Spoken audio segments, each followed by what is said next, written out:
So one thing I've really enjoyed getting to know a lot of the soil health innovators in the U.S. and in the West is they're all pretty liberal to share their experiences. Instead of sharing a product, or I'm not going to share with you because if I share with you, we'll be in competition to rent the neighbor's land. But anyway, so I encourage you to ask some questions, and maybe Rick will have a few comments here, and we'll start off.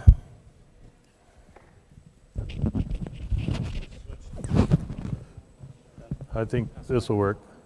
Okay. Marlon's right. And most of the people that are in the soil care practices are very, very happy with the acres they have, or are trying to diminish the acres that they have, because they're recognizing that you don't have to be big and monstrous to be able to have the income. You can have the lifestyle if you have less acres. A couple disclaimers I want to throw out there is that everything I said this morning I made up last night when I was dreaming. So, and I bought my PowerPoint presentation online through Google. So anyways, our system, I want to make clear to you guys, as I did to the other groups, I've never ever started out doing anything for soil care practices. We flat out just tried to pay our bills. That was it. And as we stumbled along by paying our bills, we found out that to take care of the soil was the way that you got your bills paid. And we never ever looked at our pocketbook because we didn't have money in our pocketbook, so why even look there? So we never ever looked at our pocketbook, and as our pocketbook started getting a little bit fuller and a little bit fuller, we kept the same mentality that you always look at what the soils need first, what the plants and animals need second, and what your pocketbook needs last. And with that mentality, the mortgages finally got paid off. And it made it very, very easy. See, if you look at life first and don't try and throw money at life, life becomes fun. So with that, I finished off the last session with a very, very important note. His gentleman there asked me, how do you get to where I'm at? And what kind of time frame does it take? And here's what I tell everybody, is that this is a given, that when plants sequester carbon into this system, they put a signature on it, kind of like we put a thumbprint on a glass when we pick it up, okay? So a wheat plant will put the exact same carbon molecule, will put a carbon signature on that carbon molecule that's sequestered by a C3 grass versus a corn plant, which is a C4 grass. They have different thumbprints on that carbon molecule, which means it's going to be fed to a different biological system within the ecosystem below the soil surface. Okay, so we have 4 different quadrants. We have warm season grass, cool season grass, warm season broadleaf, cool season broadleaf. And then we have our crops within them. But them 4 quadrants give you 4 biological quadrants to deal with, okay? So if you're planting something and you want to get to a regenerative state of farming, here's how you do it, is you plant your cash crop. Each one of these represents your cash crop, 5 years, okay? Wheat here, canola here, lentils here, barley here, whatever you're doing, don't change that. Because obviously it's paying your bills, or you wouldn't be here. You'd be standing in an auction sale instead, right? So you do that. You leave them the same. So you got wheat, that's 1 biological year. You got canola, that's 2 biological years. You got barley, that's 3. So in 5 years, you got 5 biological years covered. But in between them, you have your biology that wants to eat yet. So you're actually losing carbon because you're not sequestering it as fast as it's eating it and respirating it back out of your soil. And how do you fix that? Is you start planting things right here and here and here. So if you plant your wheat right here, and then you plant a diverse cover crop with all 4 biological quadrants there, now you get 4 biological years here. So you got 1 biological year here, 4 here is 5, 6, 10, 11, 15, 16, 20, 21. So in 5 years' time, you should be 21 years down the path of regenerative agriculture. Does it make sense? Now, if you throw animals into that equation, it speeds it up. If you use your animals properly, they are a tool, just like your combine's a tool. Your combine has compaction factors that go with it, and all kinds of things like that. So if you take your combine out there with a 30-foot head on front of it, and you only take a 10-foot swath each time, you're going to have too much compaction, right? Why not take the full width? But if you put your animals out there and you just throw them out there and just let them go helter-skelter, they're going to have compaction issues. Compaction's a factor of weight and time. So you can have as much weight on as you want, but it has to be a very, very short time. So that's where your animals come into play. Getting back to my hand here, if you go here, that's your first year. Cover crop here, you feel good, you pat yourself on the back because you're doing everything right. And then right here you plant into that, and oh, that's interesting. It's a little different planting, but it works. And then you plant this right here, and now you get a big biomass again, and if you don't have animals on it, you have to do something with it. Your system's not real biologically charged yet, so your residue's still staying on top of the ground a little bit more than you want it to. You plant here and you're going, damn, that's a mess. I don't think I'm doing this crap.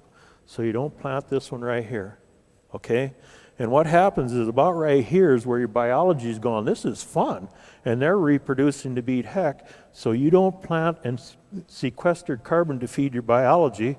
So what they're going to do is they're going to consume carbon from your organic matter. And being you got them supercharged, they're going to eat so dang much out there that they're going to eat you out of house and home. You're not going back to here, you're going back to here. And right back here is when you want to get the deep ripper out, because your biology just didn't eat the residue on top of the ground. They ate all your residue in your ground.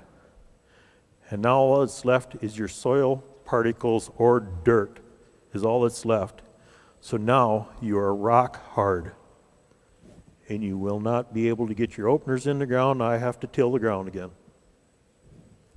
So once you have your horses running in this game here, you can slow them down a little bit, but you can't quit them. If it's making you nervous here, get some animals, get them out there, get it grazed off, get this planted. Maybe don't plant this as a big 25-way mix. Maybe you want to slow it down and only plant 5 pounds of a 2-way mix. But at least you're sequestering carbon back into the system that the guys are getting to eat something besides your organic matter. You understand that? That's an easy way to get it going. And the reason I know this works is because when I run it by Jay Fuhrer, he says, I think that'll work, Rick. How this whole thing turned out is I was in a foreign country speaking, and somebody, an old gray-haired guy, said to me, how do I make that work? I'm too old to go 30 years. And the interpreter is saying that to me, and I don't have no time to think, so I'm just shooting from the hip. I grab a big old ink pen, and I just write this on a piece of paper, and I start marking this off, shooting from the hip. And when I got back home, this bothers me when I shoot from the hip. I went and visited Jay, and I said, Jay, what do you think about this? Because if it didn't work, if he said it wouldn't work, I'd probably visit with somebody else and ask them also. He goes, I think that would work. It's a good explanation. So I felt comfortable leaving that alone where I had left that message. But since then, I've been doing that, and we've been practicing on our own farm when we take on new land, is that's how we generate it up. And it's usually about here is where you're going, this isn't fun. But by the time you get to here, it gets really fun, and right here is where you get rewarded. And then your numbers just start going like this. So it's really interesting. Anyways. And you think that's where you started seeing your water efficiency really blossom then? Our water use efficiencies really blossomed when we went into the big mixes. And we were able to get not cows. We don't put our cows on every acre every year. We don't have enough cows. We got 1,000 cows. So that means we got 2,000 animals that we can get out on the land. We don't have enough cows. Because if you want to stock them up properly, it'd take 5,000 cows to make it work. But if we can get cows on the system, just like I showed you this morning, we don't have cover crops on every acre every year either. Because if we get too much residue, we want the system to eat the system back to where we can manage the residue again. Remember I showed you the sunflower stalks with the corn stalks and wheat stalks in them this morning? And then we didn't put a cover crop in there, so it ate us back to where we were comfortable and started again. So these are things you can make work. If you can't get animals on there, it's fine. There's 5 soil care principles out there, and if you can do 4 of them, you still got an 80%. When I was in school, 80% got me a passing grade. Okay? If you can only do 3 of them, that's 60%. That's still majority wins. But if you're only doing 3 of them, Mother Nature throws a clinker into your system that doesn't allow you to do 1 of them, you're at 40. Now you're losing. So you have to have 3. I would recommend always having 4 if you can't have the 5th one. At least 4 of them. Does the droughts, if you're trying to ramp up the biology and the plant growth at the same time there, if you hit a drought year, does that really mess you up? I mean, you talked about that 1 year, if you stop planting your cover crop, you really get messed up. Does the drought ever push the reset button? The answer was, does the drought push the reset button if you can't get a cover crop planted? If you don't put the seed in the ground, it does. Okay? And the reason I answer it that way is a seed, regardless of the amount of moisture you think is in the ground, is going to send exudates out into the ground. And if it's that dry out that plant can't germinate and come out of the ground, that means the biology's either went dormant or is very, very inactive, because the biology also has to have moisture to function. You see what I'm saying? But if you don't ever put the seed in the ground because you think it's too dry, there's never any exudates that even go out to feed the seed, to feed the biology, and now it's starving to death. I use this as an example. I talk in a lot of analogies. My mother's in a nursing home with Alzheimer's. For 7 years she's been in there, and she doesn't recognize anybody, pretty much just lays in bed like a three-week-old child. She still gets fed every day because she still has life. Our soils have life, regardless of how dry you think they are. They need to be fed, and they get fed carbon from photosynthetic carbon, or they get fed from the exudates of the seeds, just sending the sugars out, trying to get the biology to help. You understand the thought process? As long as the seed goes in the ground, from there the soil will tell you whether or not there's too much or not enough moisture for it to sprout. But everything has to be fed, regardless of what we think quality of life is, has to be fed. You have this written down in a book. Pardon? You have this written down in a book. I'm making this stuff up as we're gone. I got a really wild imagination. So, any other questions?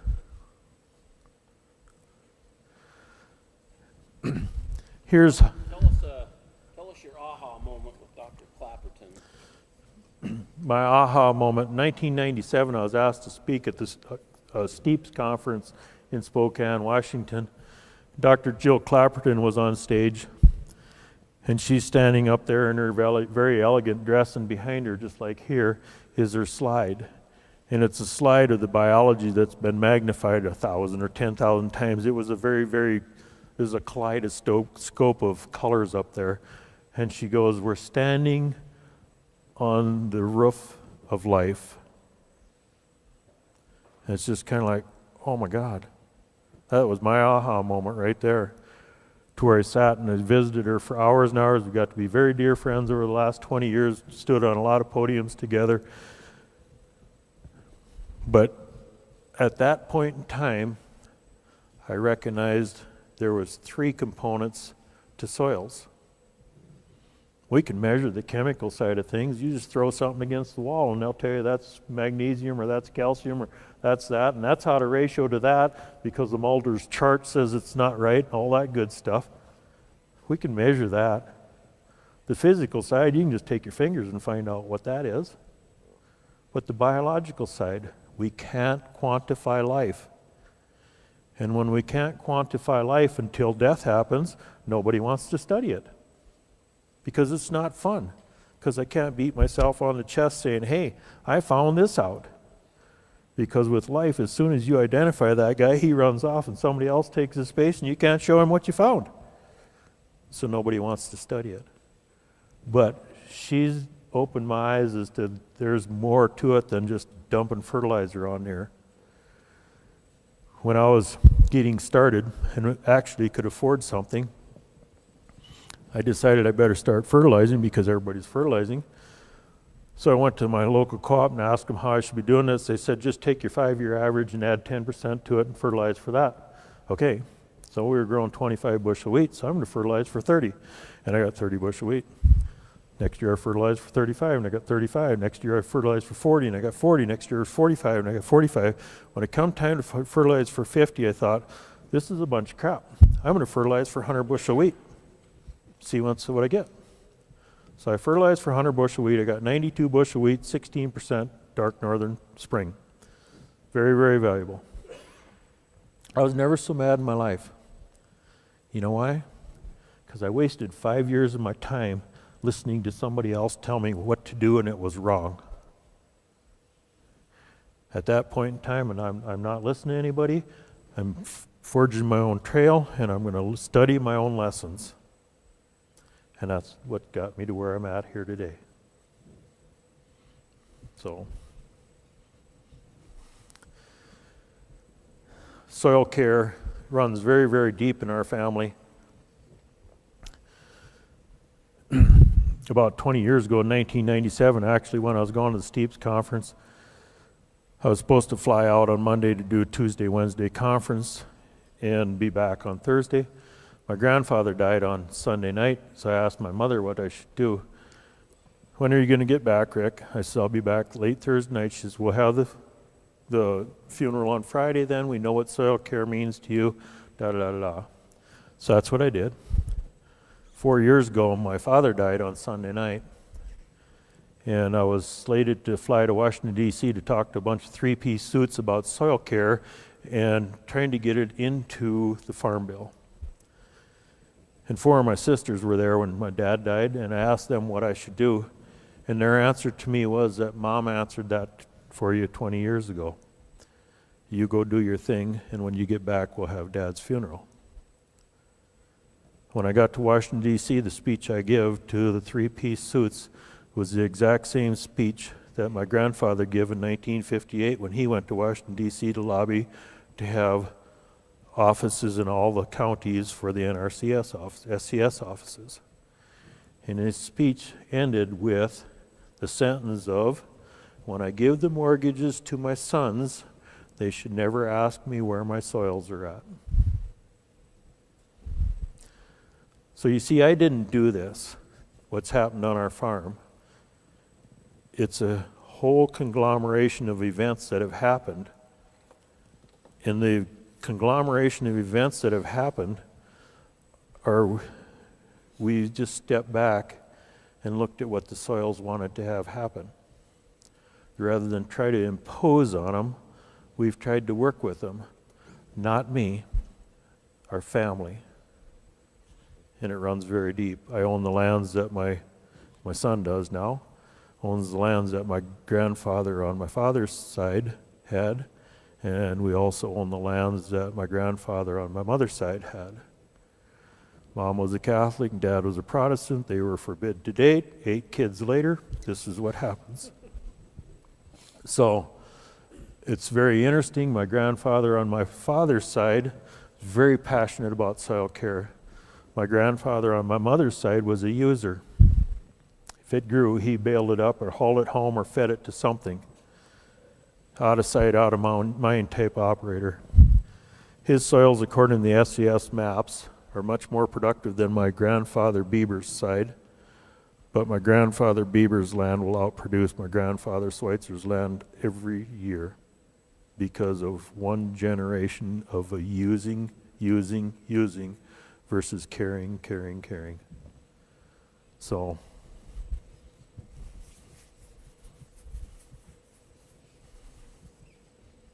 five more minutes, guys. I could tell you another story. Bedtime story? Go ahead. Do you have any experience with perennials? Rangeland, perennials? In our neck of the woods, about 50% of the acres are always grassland. And I live on an Indian reservation, and that's when our government chased all the Indians to the reservation, put a fence around it, said, there's your buffalo and there's your Indians, and that's home. So our lands go back on the Bieber side to where 50% of them have been native prairies, and 50% of them are farmland type lands. And on the Bieber side of things, being it's been our land since whenever, 10,000 years ago, it's been in God's care or our care.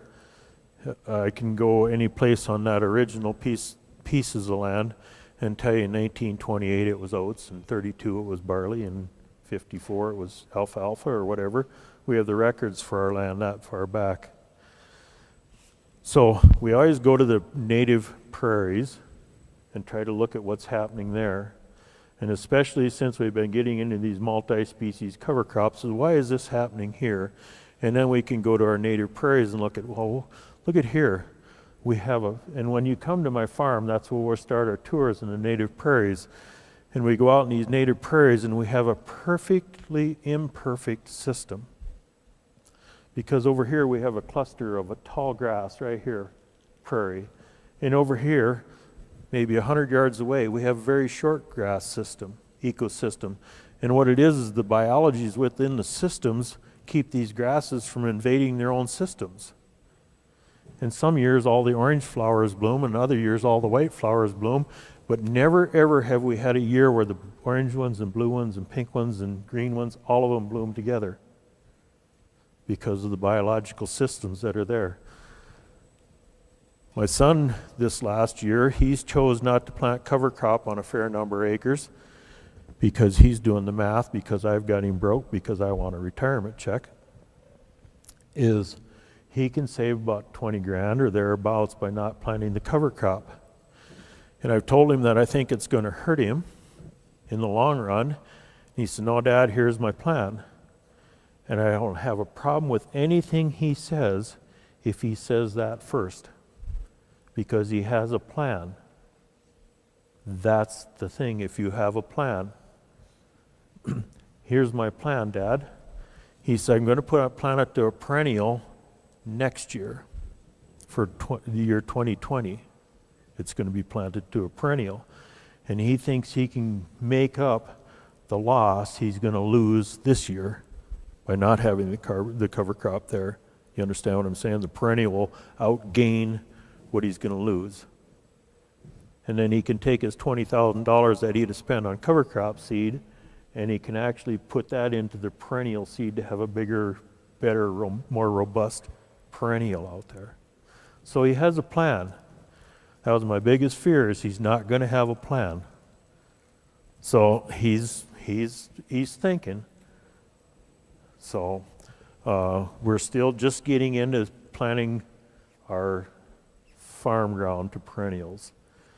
He's taken some of the best farmland we've had and planted it to big cover crop mixes, and not having any kind of cash crop out there. That made me very nervous when he did that, because I didn't have the balls to do that one. I needed to have the cash crop and then do the cover crop, or do the cash crop companion crop. But he did that. And he's going, I think I can make this work by having the animals out there. If I can save $70 on inputs the next year, I can take a hit this year. So one story on values of land is Big Ag moved into our area there, and they 2,000 acres come up for sale here this fall. And the high bidder was a big corporate agriculture, and he didn't want them for a neighborhood.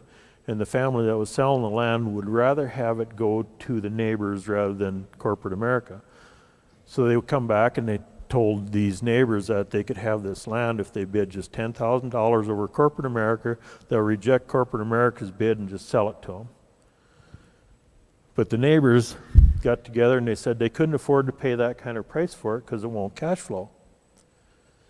And we're sitting there scratching our heads thinking this thing cash flows at that value. But we didn't put our nose into it all because we already have too much land, and everybody knows we're trying to get rid of some land. And I'm gone, and I get a phone call from my son. He says, "Dad, I'm going to buy that land." I says, "Oh, I thought we weren't going to buy any more land." He says, "Here's what's going on." He said, "I don't want them guys on my doorstep because they don't care about fences. They don't care about anything except their crop. And they come in there with massive equipment and just in and out, and they bring everything with them. They don't buy anything locally. They don't even go to the local cafe to buy a hamburger. They just bring everything and leave." He goes, "I don't want them here." He said, "I'm going to put a bid in on this land and buy it for what they said I have to do." He said, I'm going to keep 40% of the land and take 60% of the debt. And he said, "I'm going to take the other 60% of the land and give 40% of the debt to them guys." And he says, "They'll take it then. I've already talked to them." I said, "Will that work for you?" He said, "Dad, it'll work for me if I never ever try to harvest anything with paint and sickles. If I run cattle on it," and this is very, very prime farmland, and it's top dollar. He says, "If I run cattle on it, I can make it work." He said, "I'll have to plant it 3 times this year, once in March to a cool season. As soon as the animals can get to grazing without wrecking the crop, he'll put them on there, and then he'll start segmenting off and planting warm season cover crops in it. And once them are grazed off, then he'll plant it to a cool season cover crop again that'll overwinter. And he'll cycle it through that way, and every couple of years squeeze a cash crop out of it." The thing is, he's got a plan. And the other thing is, his plan includes community dynamics. I see too many gray-haired people my age go to an auction sale and they want to own land. So they bid on the land, never ever thinking about the young guy that might be wanting he'd like to own it but can't afford it. Why not go to that young guy as an old guy like me and go, "Hey, you want to use my equity? Go ahead. You can use my equity. My name goes on the deed just in case you default, but at least you got it." But most of the old farts will go to the auction sale and buy the land, and then they'll go to him and want to charge him a ridiculous amount of rent. That wrecks communities. We have to look at the community dynamics, and my son has that. And I'm very, very honored to be part of his thought process that he's learned that community dynamics. So, okay, I think we're done, right, Tony?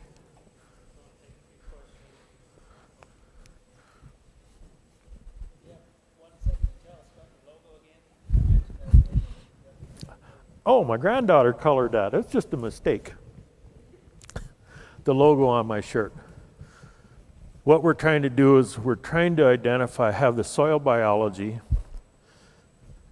put in a healthy, thriving, functioning soil, put its nutrients into the whatever we're picking, whether it's a radish or a seed. And what we want to have is the gut biologist be able to get that product and take and give it to the gut biologist and have the gut biologist say, "This is nutrient-dense food according to everything that the gut biology wants to have happen." You see, in today's system, I'll use this analogy. Okay, you go to the family event, and there's apple pie there that your cousin makes, and it's the best apple pie in the world, but it looks like crap because he burnt it. But you still eat it, and it still tastes good. It's not a big thing, okay? Now you're downtown Salt Lake City, and somebody comes up to you and gives you an apple pie, and it's the best-looking apple pie in the world, and it smells wonderful. Just because you're courteous, you take it. But when you get home, you probably say to the wife, "Here's where I got it." She's going, "We ain't eating that. We don't know who cooked it," right? So it gets thrown away. Well, what happened 100 years ago or 200 or 500 years ago, man pulled everything out of the ground and ate it. So the soil biology wound up in our gut. And the bird pooped on the apple, and the stream was a half-mile away, and you surely didn't want to walk down the stream to wipe it off, so you just wiped it off and ate it. So all the biology went through our gut, okay? Now what's happening is our soil biology is putting stuff in our things we're picking, and it's going through the process, but being our gut biology has been so sterilized with chloride and fluoride and sterilizing this and boiling that, we no longer have all the components in our gut. You see, everything's going into our gut, except the amino acids and things like that trigger your gut to say, hey, my cousin put this zinc molecule in here, I can eat it. Right now, it's not in the gut to say, I know that's my cousin. So it's not necessarily processing it properly. So what this company's trying to do, nonprofit, just started, we're trying to get the gut biologists and the soil biologist to go, okay, yep, here it is, not just the molecules, the nutrition, but the amino acids and the enzymatic activity that goes along to allow the body to absorb that molecule. What's the name of it? Health First is what we have. If you go online, you have to Google Trust Health First.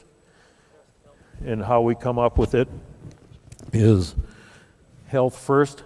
Actually, we're sitting in the Melbourne airport, just come out of a field of carrots in Tasmania, and it was disastrous what was happening in those soils. But Health First stands for human health, soil health, plant health, animal health. Health first is what we have to look at rather than production. Right now we're looking at production agriculture and we grow commodities. We have to change our thought process into growing food is what we are. And I was in Australia. They were just getting ready to spray a field dead. And what were they going to do with it? Well, they were going to graze it. And I looked at the guy, he's got 24,000 sheep he's going to put on this field. He's mob grazing, and that's a pretty big mob. And I looked at him, I said, Rob, I said, you eat your own meat? And he just got a look on his face like I never once thought of that. We as farmers go for production. And we're always geared for production, always. And as soon as you stop and tell a fellow soil caretaker, you're not growing wheat, you're growing bread, you're growing macaroni, you're growing hamburgers and steaks, you're not growing beef. Beef is a commodity. And when we start looking in that fashion, maybe we'll start looking at soil care different and our practices different. Because right now we've been trained to grow products. And Big Ag wants it to be that way because Big Ag can sell things to producers. But they don't have a hard time selling things to soil caretakers that grow food. So, okay,